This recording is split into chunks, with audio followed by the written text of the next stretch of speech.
Paz a vosotros, queridos hermanos, paz a vosotras, queridas hermanas que nos escuchan a través de las diferentes plataformas. Estoy muy agradecida con Dios porque el día de hoy me concede estudiar su palabra juntamente con ustedes. Y doy gracias a Dios también por este ministerio que ha levantado para edificar a su pueblo, este ministerio de edificados en la palabra. Como saben ustedes, hermanos, ya estamos en la tercera semana estudiando el libro de los Hechos, que ha sido de mucha bendición para cada uno de nosotros, que hemos estado estudiando con el subtema el nacimiento y desarrollo de la iglesia. Con el tema la segunda persecución de la iglesia, parte 2, razones para permanecer fiel. Un gran desafío de parte de nuestro Dios para cada uno de nosotros que hemos creído y hemos abrazado una fe en Cristo Jesús, que a través de su palabra y del testimonio que quedó ahí de sus discípulos, cómo permanecen fiel a pesar de las adversidades, cómo permanecieron fieles a pesar de cada una de las adversidades. El texto bíblico que vamos a estar estudiando, hermanos, como ustedes saben, se encuentra en Hechos, capítulo 5, del versículo 26 al 42. Y en esta ocasión, pues, vamos a estar revisando desde 5 diferentes razones por las cuales los discípulos muestran ser fieles. El arresto de los discípulos ocurrió sin violencia porque los oficiales les tenían miedo. Les tenían miedo a todo el pueblo y a su reacción. Les había quedado la experiencia pasada cuando los arrestaron con violencia al pueblo o los seguidores de ellos, de los discípulos, no les gustó esa situación. Entonces vamos a estar revisando del capítulo 6, les decía, el capítulo 5, de Hechos, del versículo 26 al 29, la primera razón, los discípulos arrestados nuevamente. Vamos a ver razón número 1, Dios ha levantado y exaltado a Cristo, según el verso 30 y 31. Razón número 2, Dios nos ha hecho sus testigos, según el verso 32.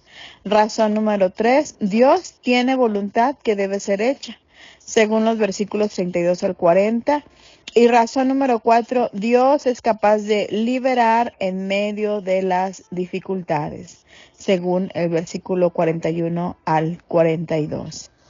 Hermanos, les invito a que antes que podamos abrir la palabra a nuestro Dios, podamos elevar una oración a nuestro Padre Celestial y poner en sus manos este estudio de su palabra. ¿Le parece?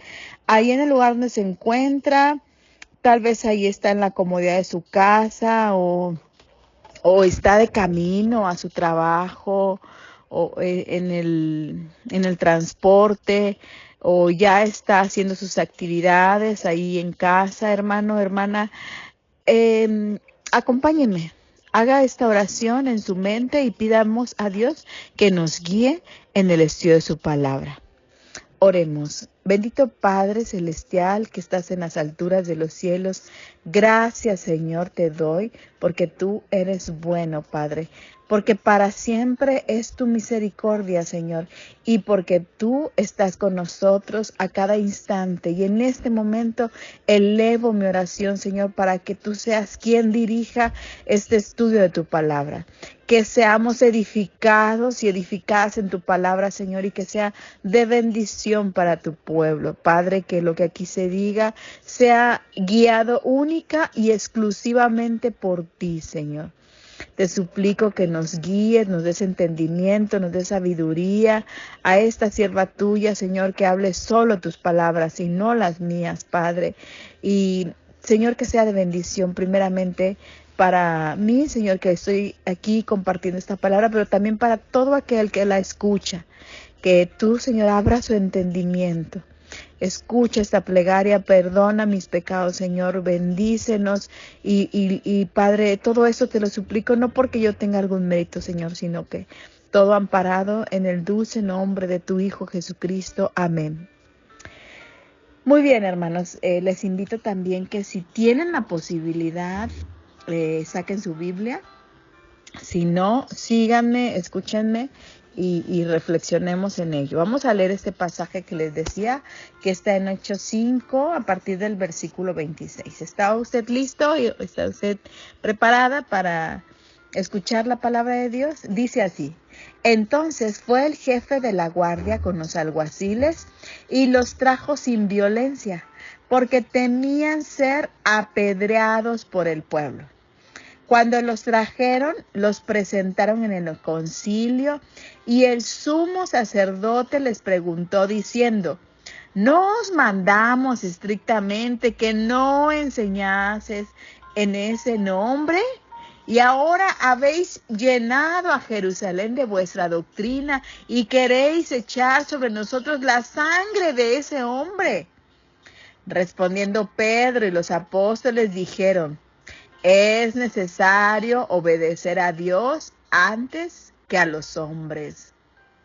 El Dios de nuestros padres levantó a Jesús, a quien vosotros matasteis, colgándole en el madero. A este Dios ha exaltado con su diestra por príncipe y salvador, para dar a Israel arrepentimiento y perdón de pecados. Y nosotros somos testigos suyos de estas cosas, y también el Espíritu Santo, el cual ha dado Dios a los que le obedecen. Ellos, oyendo esto, se enfurecían y querían matarlos. Entonces, levantándose en el concilio un fariseo llamado Gamaliel, doctor de la ley, venerado de todo el pueblo, mandó que sacasen fuera por un momento a los apóstoles. Y luego dijo: varones israelitas, mirad por vosotros lo que vais a hacer respecto a estos hombres, porque antes de estos días se levantó Teudas diciendo que era alguien. A este se unió un número como de 400 hombres, pero él fue muerto, y todos los que le obedecían fueron dispersados y reducidos a nada. Después de este se levantó Judas el Galileo en los días del censo, y llevó en pos de sí a mucho pueblo. Pereció también él, y todos los que le obedecían fueron dispersados. Y ahora os digo: apartaos de estos hombres y dejadlos, porque si este consejo o esta obra es de los hombres, se desvanecerá. Mas si es de Dios, no la podréis destruir. No seáis tal vez hallados luchando contra Dios. Y convinieron con él, y llamando a los apóstoles después de azotarlos, les intimaron que no hablasen en el nombre de Jesús, y los pusieron en libertad. Y ellos salieron de la presencia del concilio gozosos de haber sido tenidos por dignos de padecer afrenta por causa del nombre. Y todos los días en el templo y por las casas no cesaban de enseñar y de predicar a Jesucristo. Amén. Poderosa palabra de nuestro Dios, que nos da una tremenda enseñanza, que nos viene a ponernos de frente contra lo que ahora estamos haciendo cada uno de nosotros respecto al mandato que Dios nos ha dejado de servirle, de seguirle, pero sobre todo, hermanos y hermanas, de predicar la buena nueva del Evangelio. Esa encomienda que nos ha dejado nuestro Dios de ir y testificar, hermanos, no con palabras, con nuestras acciones, con nuestros hechos, con nuestro testimonio, que nuestra vida sea un testimonio vivo de la presencia de Dios en nuestros corazones. Que nuestra vida refleje esto como lo hicieron los discípulos, que no se detuvieron. Y los discípulos ya era la segunda ocasión que los arrestaban. En esta ocasión, arrestados, dice, sin violencia, ¿verdad? No como la otra ocasión. Pero cómo es que Dios mueve todo, interviene de una manera poderosa en favor de quienes están haciendo el trabajo de Dios, hermanos.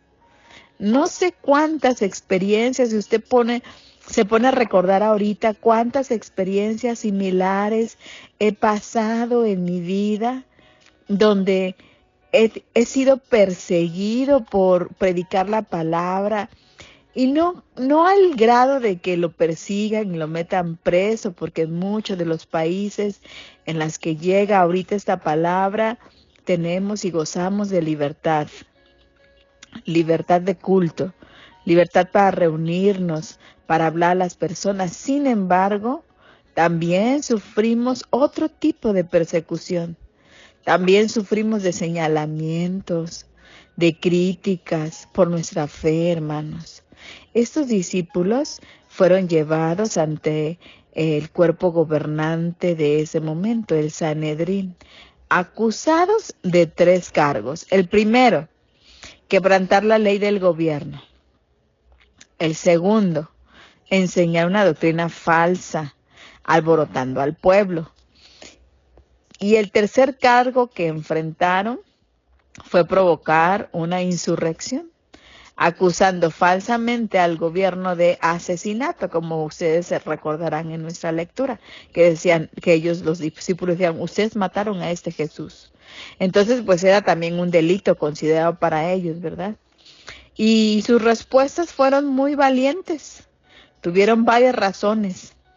Dijeron en la primera razón, Dios ha levantado y exaltado a Cristo para ser príncipe y salvador, para dar arrepentimiento, y también la tercera razón, para dar perdón. También ellos argumentaron, Dios nos ha hecho testigos. Y otra de las razones que dieron, Dios tiene una voluntad que debe ser hecha. Los hombres irreflexivos del mundo se oponen a la voluntad de Dios. Los hombres irreflexivos del mundo pues no reconocen que esta es la voluntad de nuestro Padre Dios. Y se manifiesta en diferentes maneras.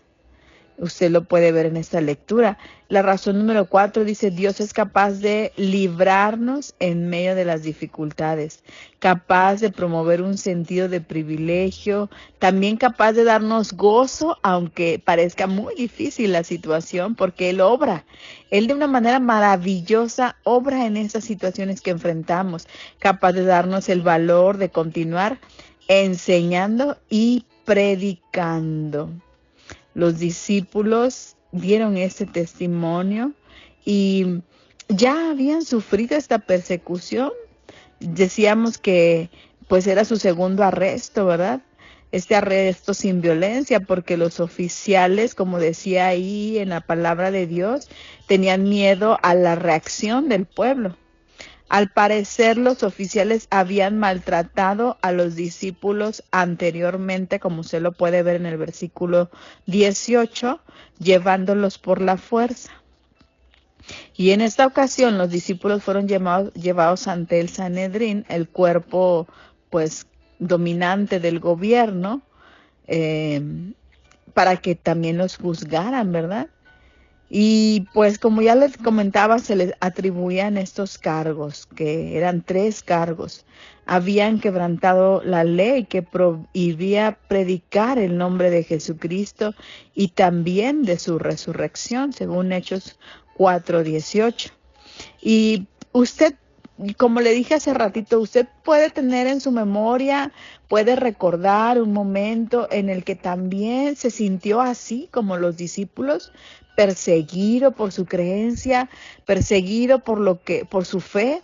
Hay ocasiones en que los gobiernos lo hacen, digo, no estamos en esta situación, pero hay algunos países como Nigeria, ¿verdad?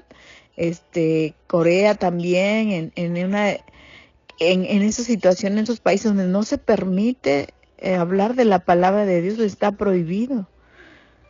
Pero no nada más en esos países, también en empresas, donde está limitado y dice, aquí no vengas a hablarnos de esto. Y los mismos compañeros de trabajo también, que se rehúsan en las escuelas. En las escuelas también se dice que en Estados Unidos hace algún tiempo todavía daban gracias a Dios, todavía se hacía oración, ¿verdad? Para poner los estudios cada día, cada mañana en manos de Dios, pero se quitó esto, sacaron de las escuelas a Dios. Y pues aquí en nuestro país, en México, pues la Constitución es muy clara, ¿verdad? Y está prohibido, dice que la enseñanza es laica, o sea que no tiene nada que ver con la religión. Y sí pudiera tener problemas quienes en las escuelas utilizan pues la enseñanza que no es propia de los libros de texto y hablan de Dios. Entonces, todavía existe esto, hermanos, aunque haya pasado mucho tiempo. Las instituciones, los vecinos, ¿verdad?, que impiden hablar a los creyentes que hablen del Señor. Y bueno, este es un gran conflicto también. Otra de las cosas que decíamos que habían sido acusados los discípulos es que ellos predicaban, o se decía que predicaban una falsa doctrina, una doctrina que confundía y agitaba al pueblo. También eran acusados porque decían que estos predicaban estaban instigando la insurrección, estaban propiciando, porque hacían acusaciones supuestamente falsas al gobierno de injusticia y de asesinato. Usted lo puede ver en Hechos capítulo 4 del 10 al 12, en Hechos capítulo 2, 23, 36 y 3, 15. Los líderes, hermanos, tenían miedo de perder el control sobre las personas, así como su apoyo y fidelidad. Ellos sabían muy bien que su posición y medio de vida estaban en juego. Aquí tenemos que advertir cómo la verdad importaba muy poco en esa época. Prácticamente nada les importaba a los líderes. Era un hecho que ellos habían matado a Jesús y aceptado totalmente la responsabilidad de su muerte ante Pilato. Y usted lo puede ver en Mateo capítulo 27, verso 25. Lo que necesitaban era confesar su culpa y arrepentirse de sus pecados, al igual que lo estaban haciendo el resto de las personas. Fíjese cuán contundente fue la respuesta de los discípulos. Ellos debían ser fieles a Dios, debían obedecer a Dios y no a los hombres. Es lo que dijeron, ¿verdad?, en su respuesta. Jesucristo, dice, era la razón, hermanos. El discípulo debe ser fiel, de obedecer a Dios, porque Él ha levantado y exaltado a Cristo. Dios tenía 3 propósitos al resucitar a Jesús. Número 1, hacerlo príncipe y salvador, según Hechos 5:31. También otra de las razones, su propósito era para traer arrepentimiento a los hombres, esta conversión, esta metanoia, como cuando Jesús inicia su ministerio y dice, arrepiéntanse, ¿verdad?, porque el reino de los cielos se ha acercado. Esta metanoia, este cambio de camino, de visión, una transformación profunda desde adentro. Y también para perdón de nuestros pecados. Eso era lo que los discípulos proclamaban, así de sencillo. Y estas cosas no les gustaban. No les gustaban a las personas de ese tiempo que gobernaban. No les gustaba escuchar que Jesucristo es el príncipe de vida y de salvación. Jesús es tanto el dador como el salvador de la vida. Fíjese bien que tanto importancia tenía en ese momento y aunque los gobernantes pues no le hacían caso. Y sus discípulos daban argumentos muy sólidos. Era su salvador, ¿verdad? Significa libertador, preservador, que arrebataba a una persona de algo terrible, de algún terrible desastre. Eso significa. Y Jesucristo es nuestro Salvador, como dice Lucas 2:11, que os ha nacido hoy en la ciudad de David un Salvador que es Cristo el Señor. Juan 4:42, y decían a la mujer, ya no creemos solamente por tu dicho, porque nosotros mismos hemos oído y sabemos que verdaderamente este es el Salvador del mundo. Él es Cristo. Hechos 5:31, a este Dios ha exaltado con su diestra por príncipe y salvador para dar a Israel arrepentimiento y perdón de pecados. Arrepentimiento, hermanos. Cambiar desde adentro. Cambiar lo que no ha sido bueno. Era lo que los discípulos estaban predicando. A ese Dios vivo, a ese Jesús resucitado. Hechos 13:23, de la descendencia de este y conforme a la promesa, Dios levantó a Jesús por Salvador a Israel. ¿Qué les parece? Hay más citas que Dios en su palabra nos da testimonio.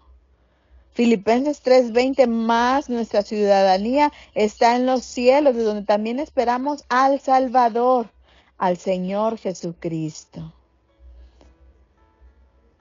A Tito 1:4, a Tito verdadero hijo en la común fe, gracia, misericordia y paz de Dios Padre y del Señor Jesucristo, nuestro Salvador. Era lo que los discípulos predicaban. Dios Jesús, nuestro Salvador. Pero también instaban a testificar, hermanos. A testificar a Dios. El discípulo debe ser fiel, debe obedecer a Dios, porque Dios le ha hecho un testigo de todas estas cosas. Ha dicho, ¿qué cosas? ¿Qué dichos? ¿Se acuerdan la lectura? Las cosas que acaban de señalarse. El creyente es un testigo de que Jesucristo es el príncipe y salvador, la única persona que acepta el arrepentimiento y que puede perdonar pecados. Advierta que se dice que el Espíritu Santo también es un testigo de estas cosas. Como lo vemos, dice, pero cuando venga el Consolador en Juan 15:26 y 27, a quien yo os enviaré del Padre, el Espíritu de verdad, el cual procede del Padre, él dará testimonio acerca de mí. Y vosotros daréis testimonio también, porque habéis estado conmigo desde el principio. Es decir, que el Espíritu Santo testifica a Cristo cuando convence de pecado, de justicia y de juicio. Era esto lo que los apóstoles estaban predicando, hermanos.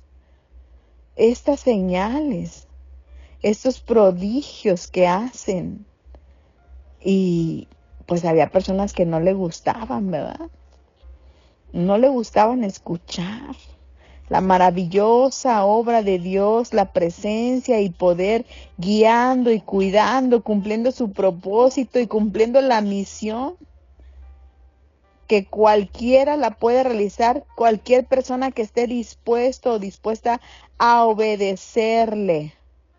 Obediencia es lo que Dios nos pide. Creer en Él. Dios ha dado el Espíritu Santo a los que le obedecen. según el versículo 32. Note el empleo de la palabra obedecen en vez de creen. Creer es sinónimo de obedecer. Ambos son la misma cosa. Si una persona cree, hermanos, hermanas, entonces obedece también. Y lo vemos en Lucas 11:13, dice, pues si vosotros, siendo malos, sabéis dar cosas buenas dádivas a vuestros hijos, cuanto más vuestro Padre Celestial dará el Espíritu Santo a los que lo pidan. Jesús le dijo, ve, tu hijo vive, y el hombre creyó la palabra que Jesús le dijo y se fue, según Juan 4:50. La obediencia, el discípulo debe ser leal, debe obedecer a Dios porque Dios tiene una voluntad que debe ejecutarse. La voluntad de Dios debe llevarse a cabo en la tierra y su providencia y poder obran con el fin de que se cumpla. Y este es el centro de la historia de estos versículos que estamos analizando. Los discípulos habían acabado de ser los testigos de la voluntad de Dios para el mundo. Los hombres del mundo, sin discernimiento, rechazaron y se opusieron a la voluntad de Dios. Lo vemos ahí, ¿verdad? Fíjense cómo los hombres malos, como los religiosos, fueron los culpables de no pensar, de actuar siguiendo sus emociones y prejuicios en vez de la razón. Al parecer, la mayoría de esos líderes civiles y religiosos estaban, dice la palabra, enfurecidos. Pero, dice, la idea es que estaban enfurecidos, pero no por su convicción, sino por ira, por rabia y oposición a los apóstoles. Querían matarlos. Eso es lo que dice la palabra de Dios. Querían matarlos. Estaban dispuestos, tenían la intención, estaban ya casi preparados, listos para matar a los discípulos. Los hombres con discernimiento, como también lo vemos ahí el caso de Gamaliel, reconocen la voluntad de Dios. Dios lo utiliza. Y no todas las personas actúan bajo las emociones y deseos personales, hermanos. Hay que también estar conscientes y aceptar que hay algunas personas también que son racionales, controladas y gobernadas por objetivos más altos que su interés personal. Gamaliel era uno de esos hombres. Fue uno de los maestros judíos más famosos de todos los tiempos. Y él vio algo que los hombres sin discernimiento no estaban percibiendo. Y lo dice ahí en Hechos 5, que acabamos de leer. La voluntad de Dios y su plan puede percibirse en los eventos y revoluciones del mundo. Y Gamaliel lo hace, le pone ejemplos. Les recuerda lo que ha pasado. Ey, pongan atención en esto. Lo que no proviene de Dios, dice, no llega a ninguna parte. Si la obra y mensaje de Jesús provienen de engañadores, de revolucionarios, de hombres egoístas, de furiosos, insensatos, hombres sedientos de poder, de hombres con motivaciones políticas, entonces, hermanos y hermanas, serán frustrados. Y Dios mismo los va a desenmascarar. Hay que tener cuidado con esto. Porque la palabra que predicamos debe ser genuina.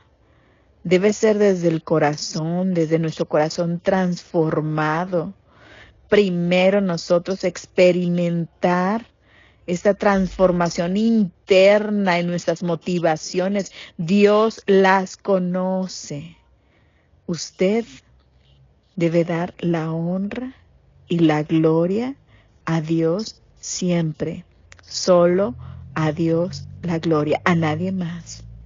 Ni a su persona, ni a los conocimientos, nada. Todo es de Dios y para Dios, porque de Él fueron hechas todas las cosas, hermanos. Hay que tenerlo claro. Hay que tener clara esta premisa. Y dice, ¿cómo es que Dios, verdad, usa a Gamaliel? Porque dice, ninguna idea o movimiento que no provenga de él permanecerá para siempre, ¿verdad? Y es la filosofía de Gamaliel, era correcta. quita. Todo lo que no proviene de Dios se arruina. Pero esta teoría, claro que tenía, pues, también mezclada con algunos defectos, las ideas y las obras malignas, los engañadores y buscadores de gloria propia no son necesariamente destruidos a corto plazo. No va a pasar así en algunos casos sí, pero también lo serán al fin y al cabo. Al final, cuando Dios tenga dispuesto, ¿verdad?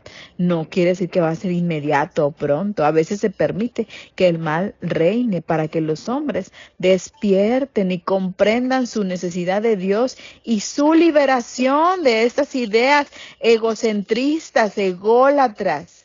Dios lo permite para que ellos también lleguen al arrepentimiento. Lo que proviene de Dios no puede ser derrotado. Esa es una regla o máxima eterna. La voluntad de Dios y su obra no pueden ser destruidas. No completamente o a la postre. El mundo puede intentarlo y puede lograr lo que temporalmente parecerá un éxito, pero Dios hace que la llama y la vida de su palabra encienda un fuego en el corazón de alguien más.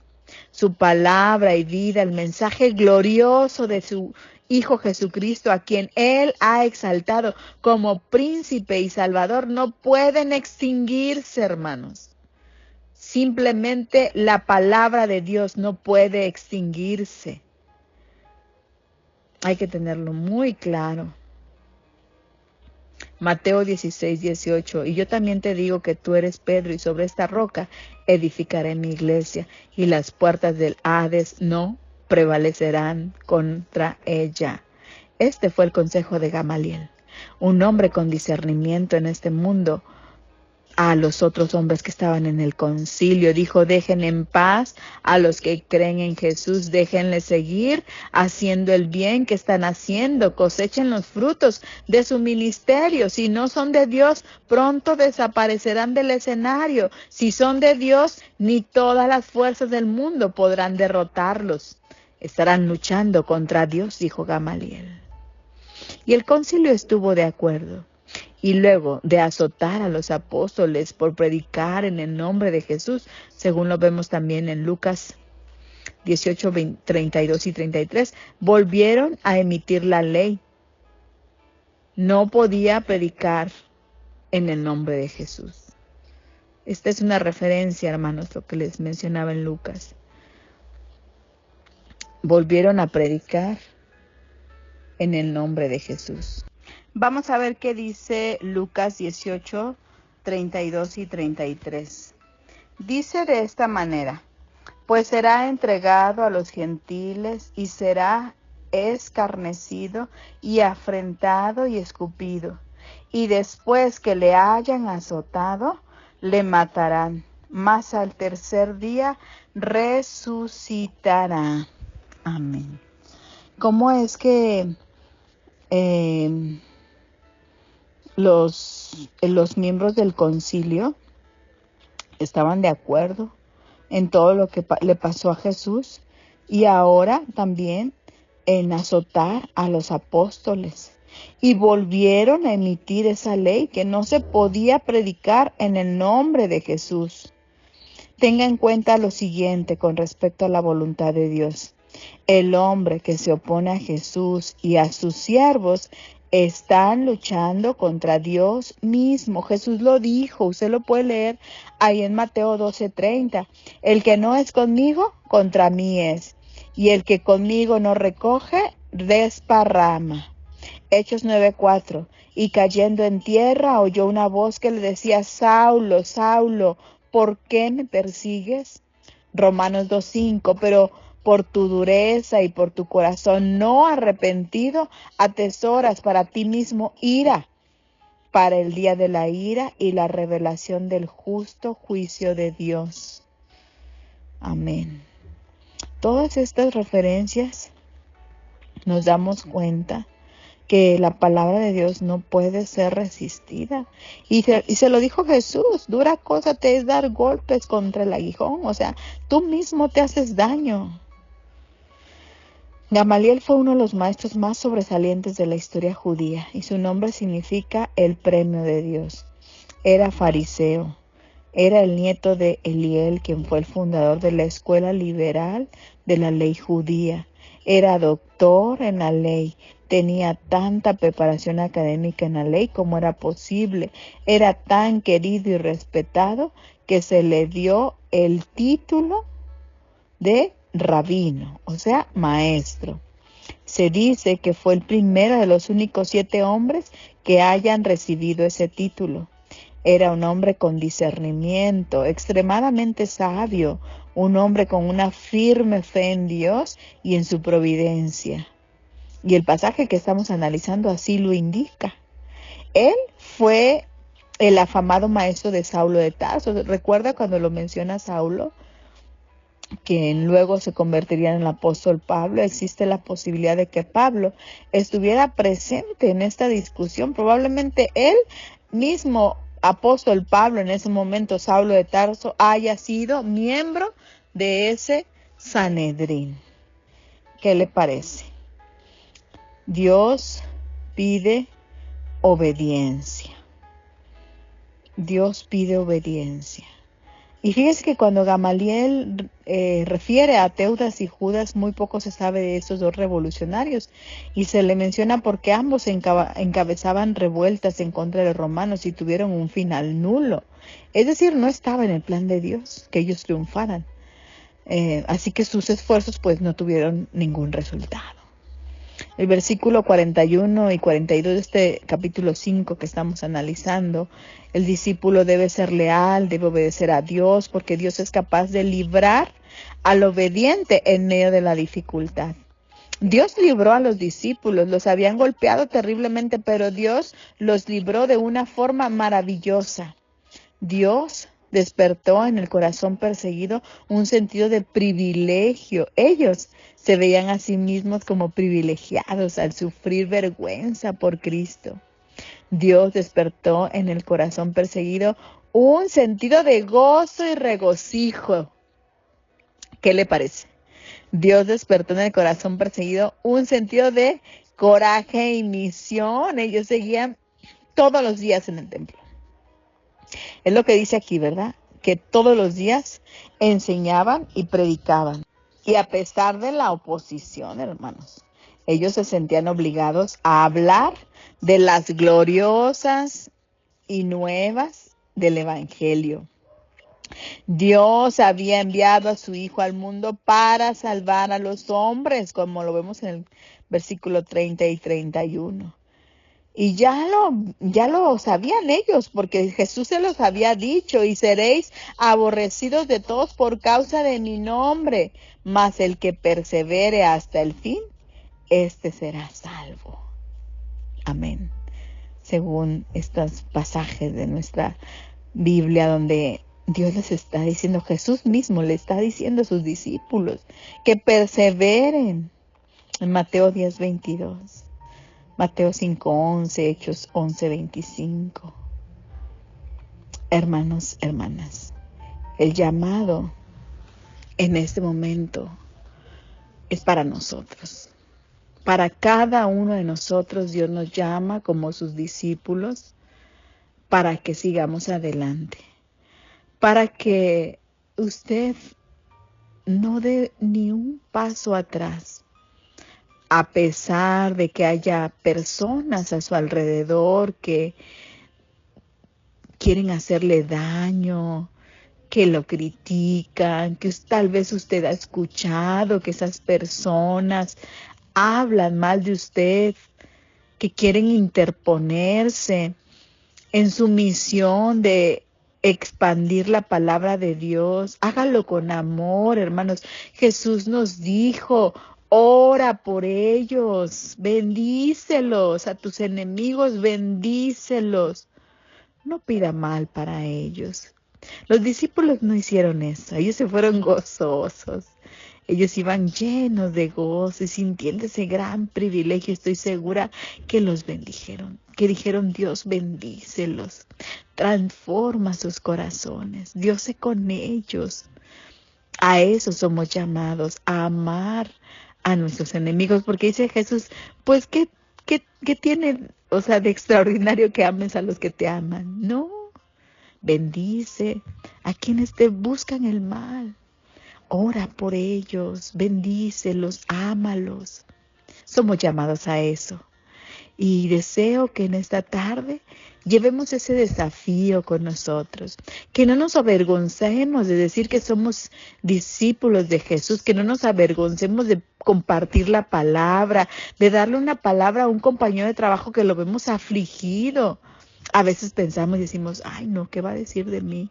Pero usted no sabe que eso es lo que necesita su alma, que necesita refrescar su alma con una palabra de aliento, una palabra que viene de parte de Dios. Sigamos siendo luz para las naciones, sigamos siendo luz en medio de tanta oscuridad que hay en este mundo. Que el Señor los bendiga, que nuestro Padre los siga acompañando en este hermoso ministerio, en edificados en la palabra. Oramos por el pastor, por nuestro pastor Edwin también, por cada pastor, por cada misionero, por cada persona, grupo familiar, célula, donde se predica la palabra. El Señor se siga manifestando y su reino se siga expandiendo, y su gloria, su evangelio, todo es para Dios, recuérdelo. Todo es de Dios, nada es de nosotros. Él prospera su obra, no nosotros. Solo lo único que nos pide es ser obedientes, valientes, esforzados. Sigamos adelante. Que el Señor los bendiga. Les saludo con mucho gusto desde Saltillo, Coahuila, México. Mi nombre es Fabiola Fuentes Ramírez y le acompañé en este lunes 18 de noviembre, rogando que siga pasando un extraordinario día lleno de la presencia de Dios, que sea un día maravilloso para cada uno de ustedes. Les saludo en Cristo Jesús y les mando un abrazo. Paz a vosotros.